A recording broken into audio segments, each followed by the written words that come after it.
Assalamualaikum warahmatullahi wabarakatuh. Alhamdulillahirabbil alamin wassalatu wassalamu ala asyrofil anbiya'i wal mursalin wa ala alihi washabihi ajma'in. Para pendengar, menerima dengan lapang sebuah kenyataan yang ada pada diri kita memang cukup sulit. Menerima kenyataan merupakan salah satu cara untuk menjadi pribadi yang lebih tahu diri, yakni tahu kondisi yang sedang dialami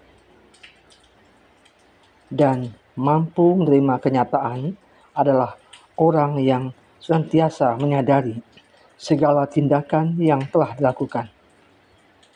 Jika saat ini kita dalam kondisi miskin, kaya, marah, kesal, senang, atau apapun itu, bila diterima dengan ikhlas dan lapang, tentu akan membawa keberkahan dalam hidup kita.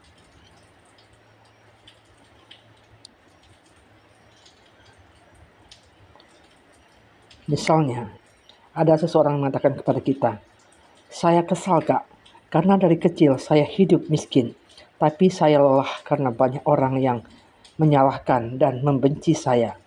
Banyak pernyataan yang membuat kita kadang tidak bisa menerima keadaan dengan baik.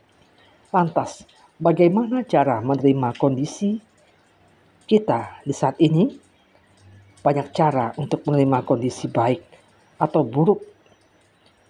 Kondisi baik tentu dapat diterima semua orang dengan mudah, tetapi kondisi buruk belum tentu. Setiap individu memiliki cara masing-masing yang berbeda-beda dalam menyikapinya. Ada individu yang mencoba meluapkan beban hidup atau kondisi buruknya dengan bercerita, mencurahkan isi hatinya kepada teman sejawat atau sahabatnya. Ada yang menyimpan rapat-rapat karena karakternya yang tentu tertutup atau introvert. Ada yang menyibukkan diri daripada memikirkan kondisi buruk yang melekat pada dirinya. Masih banyak lagi cara lain untuk melupakan kesedihan, keterpurukan, dan kesakitan dari kondisi yang kita hadapi. Sedikit kisah mungkin bisa memotivasi kita. Seperti halnya bila kita dilahirkan dari keluarga sangat sederhana. Namun, kita cukup beruntung karena masih bisa makan setiap hari. Setelah kita renungkan dan melihat banyak berita di televisi maupun media daring, ternyata banyak yang kurang beruntung dari kita. Kita masih punya rumah, meski tampak seperti gubuk. Sedangkan di luar sana, ada yang tidur di kolong jembatan. Tidak hanya itu, kita juga masih ingat saat ingin membeli ponsel buatan Tiongkok misalnya, bukan ponsel Android seperti sekarang, yang hanya ada fitur M3 player dan Java. Kita harus ikut bekerja, menggali sumur bersama Bapak. Bahkan ketika lulus SMK, kita harus bekerja menjadi kuli bangunan terlebih dahulu untuk menebus ijazah. Dan sekarang, si adik melakukan hal yang sama untuk menebus ijazahnya, tetapi bukan menjadi kuli bangunan tentunya. Saat seseorang menempuh pendidikan S1 pun, yang dibiayai jujur, banyak yang malu karena beasiswa yang didapatkan, yang diterima bukanlah beasiswa prestasi, melainkan beasiswa yang diperuntukkan bagi orang-orang yang tidak mampu secara finansial untuk kuliah, tetapi mampu mengikuti program perkuliahan dan mampu berprestasi dalam bidang perkuliahan tersebut. Namun setelah merenungi dan mempelajari semuanya, Tentu kita berpikir, untuk apa kita malu karena hal itu? Kita hanya perlu membuktikan bahwa kita memang mampu secara finansial dan fisik berprestasi di bidang akademika dan membuktikan kepada orang-orang bahwa orang-orang yang miskin pun berhak mendapat kesempatan untuk memperbaiki kehidupan untuk masa depannya. Dari beberapa pengalaman hidup ini, seharusnya kita banyak belajar sebab kemiskinan juga pribadi dapat membentuk kepribadian kita meski harus babak belur dulu.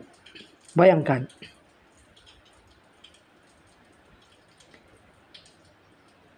bila kita terlahir dari orang kaya, tentu kita tidak akan tahu bahwa hidup harus diperjuangkan dengan keras. Sebab apa yang kita minta diberikan oleh orang tua. Bila kita terlahir miskin, jangan malu. Kita justru malu ketika kita berpura-pura kaya. Jika kita terlahir dengan wajah yang tak mempesona, janganlah kita malu. Begitu pula ketika banyak orang membenci kita karena kita berbeda dengan mereka. Janganlah malu atau sedih, karena setiap orang memiliki kisah hidup masing-masing. Kita hanya perlu melakukan apa yang kita bisa. Apabila saat ini kondisi kita buruk, maka kita wajib mengubahnya menjadi baik. Setiap orang pernah melakukan kesalahan, tetapi semua orang juga berhak memperbaikinya. Jangan mudah putus asa, kawan. Hanya karena kesalahan yang pernah kita lakukan. Selama kita masih hidup di dunia ini, masih berputar, kita masih dapat memperbaiki diri, memperbaiki hal-hal yang salah dalam diri kita, meluruskan yang keliru, dan memperbaiki yang buruk. Kemudian dalam menghadapi kondisi yang terkadang menyiksa batin kita dan memenjarakan diri kita dalam keterpurukan, hendaklah kita selalu tetap bersabar dan ikhlas menjadi senjata utama yang akan dapat memberi ketenangan dan kedamaian hati kita. Dengan kesabaran, segala kondisi yang dilalui dapat kita pikul walau terasa berat. Dan dengan keikhlasan, beban itu akan terasa ringan dan dapat diselesaikan walau perlahan-lahan, step by step. Dengan kata lain, menerima kondisi apapun adalah cara menjalani kehidupan dengan mudah dan nikmat. Sedangkan sungguh tidak ada yang berat jika kita mau berusaha menyelesaikannya perlahan-lahan. Tidak ada yang sulit jika mau mempelajarinya. Sebagaimana doa yang pernah diajarkan oleh Rasulullah. Allahumma sahlan illa man ja'altahu sahlan wa taj'alu huzna in syi'ta. Tidak ada yang sulit kecuali Allah yang menyulitkan. Yang sulit itu bisa jadi mudah jika Allah menghendaki. Para pendengar yang beriman, tidak ada kehidupan yang tidak adil. Sebab Allah menciptakan segala kondisi, apakah itu buruk atau baik, atau kita mempunyai permasalahan yang bertubi-tubi, dan misalnya kita dilanda penyakit, tentu ada jalan keluarnya.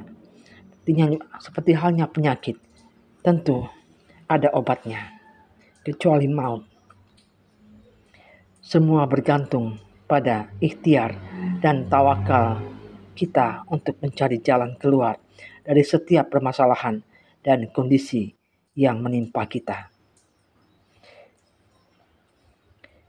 Dan beberapa cara yang dapat membantu kita dalam menerima kondisi pahit dalam kehidupan adalah, pertama, selalulah bersyukur.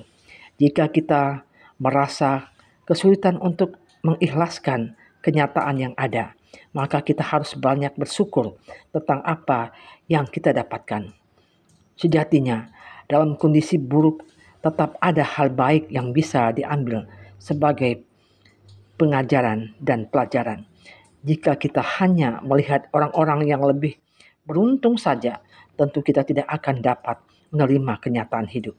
Namun, jika kita melihat orang yang lebih menderita, barulah kita menyadari, barulah kita bisa